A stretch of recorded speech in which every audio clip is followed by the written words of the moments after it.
Brimote Kali or something. They are from Switzerland. I feel like this is a female player, I'm not sure. Okay, so how did we start? I started with the C4, which is what's called English opening, right? They right away attacked my pawn with D5. So I took the pawn. Then he took the pawn with his queen. Now the queen is on D5, and you know what I do to pawns on in the mid to queens in the middle? I attacked them straight away. The queen went back. I opened my G pawn. They played the C knight on C6. I played my bishop on G2. They played the king's pawn E4, E5. Then I played E3. They played F6. I played F3. Was this good? Was this a good move? Why did I play F3 instead of E2, which was my intention?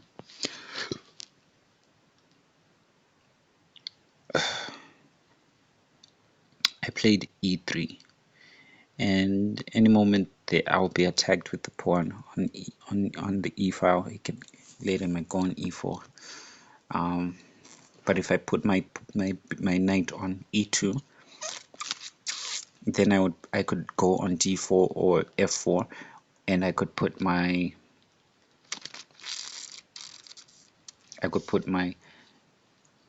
pawn on D4, then go on E4. Anyways, he played E7. I don't know why he blocked his bishop like that. I guess he knew she knew she was going to play again right away. Oh, I see what I wanted to do. So I went on the H4. I think my idea was to put a check on him, but it's not going to work because because of the knight on E2 on E7. Typically, if there's no let's say there's no knight on E2, I'll bring my queen and say check. He'll block with this pawn, then I'll take this G pawn, then I'll take that pawn. Maybe you see it in future games. So he made a mistake here.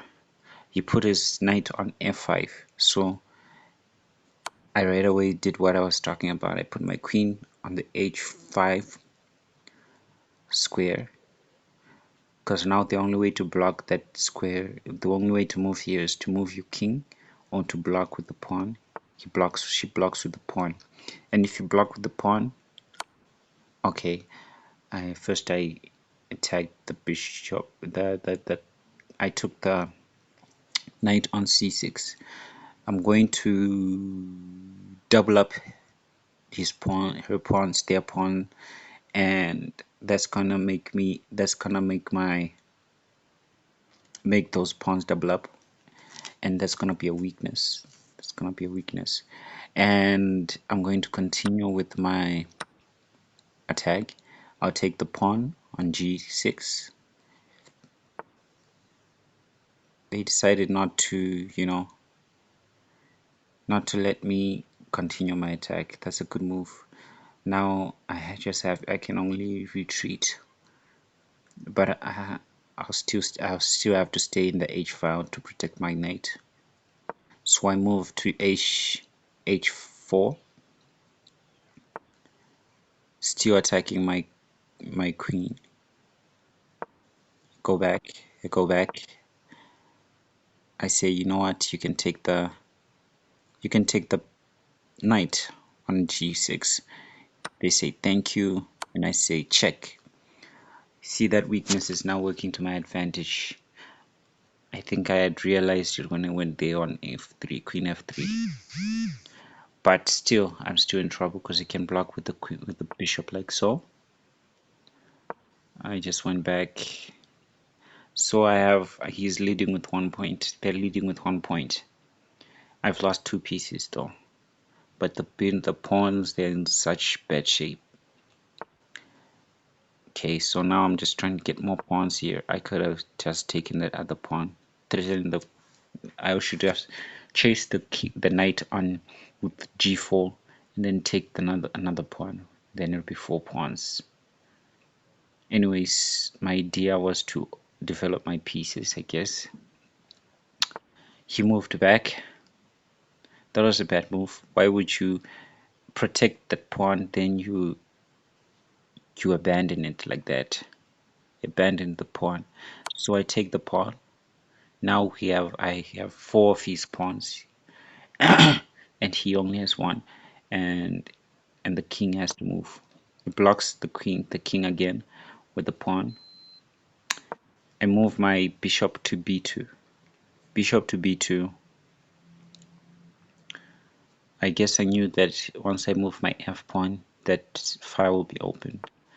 He moves his castle on h6 to threaten my queen, chase my queen away, free the knight's movements. I go back because my attacks were lame, so I just wanted to regroup. So he brings his knight to h3. There's a weakness, there's nothing that can take you there. But what's the point of going there? There's just a blockade of pawns. Anyways, I castle to that side, not worried about whatever's gonna happen. Okay, so he brings his bishop. I think they're trying to take advantage of um, the weaknesses on my on on my side, the white squares, the weaknesses. But there's no way to take advantage of that weakness right now. And then I move my knight to b5, attacking the c7 pawn, threatening check, a fork. He moves his castle, threatening my knight and removing the fork, but he hasn't removed the check.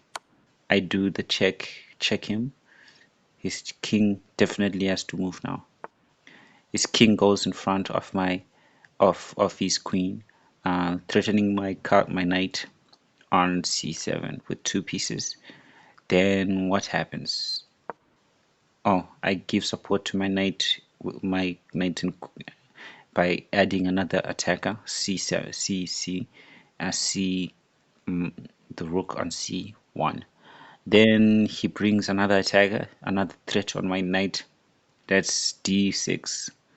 Then what do? I check him. Check the king. The king moves away. Now he only has 2 attackers. He can choose to take my knight, but it would be bad for him. A bad trade for him. Now I'm leading with the pawn, right? Oh yeah, I'm leading with the pawn. I took the pawn on c7. Anyways, I check him. He has to move back. I can only see 2 squares, e6 and f8. Which one did he choose? He moves forward to e6. Could f8 have been better? I think f8 would have been more protective, because right now his bishop is pinned, and I don't know. I could start attacking the I could start attacking that that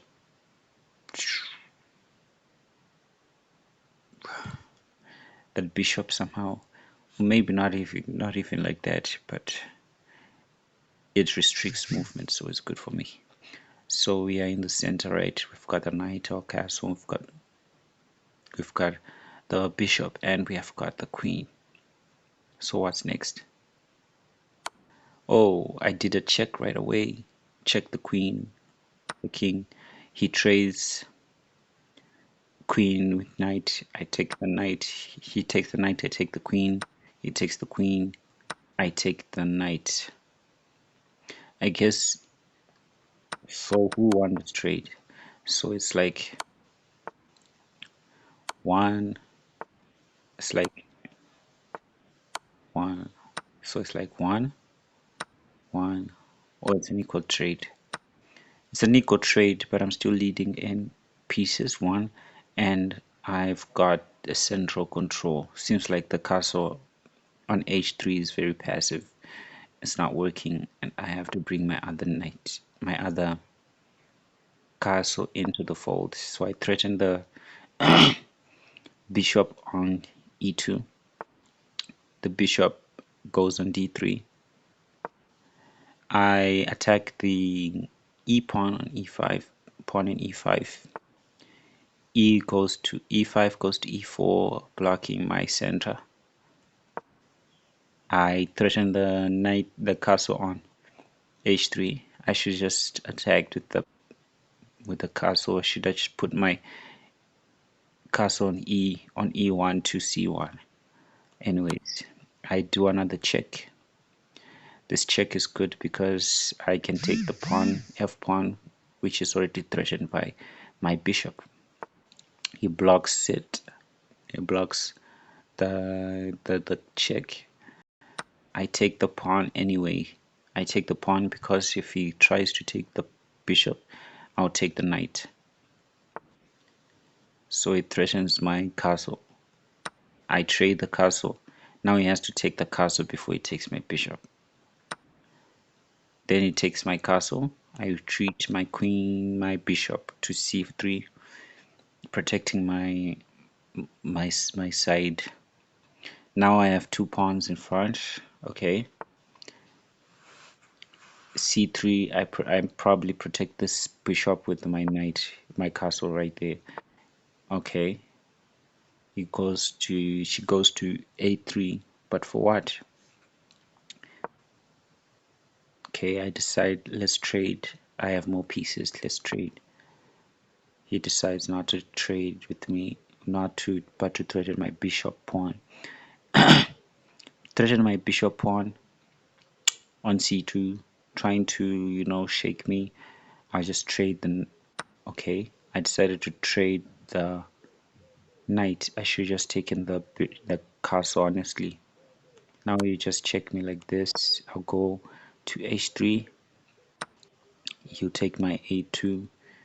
I check him. He goes there. I check him again. Oh, it's a checkmate. It's a checkmate in the middle, from the back, from the rear. Okay, it was a good game. Let's see. I probably played badly in this game. I guess it's just I'm just playing casually because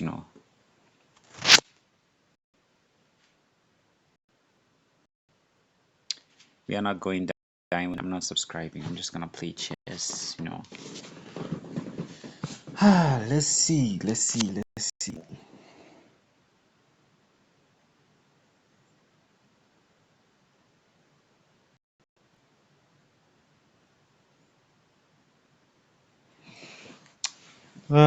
Anyways, that was fun. I'll be back with another video.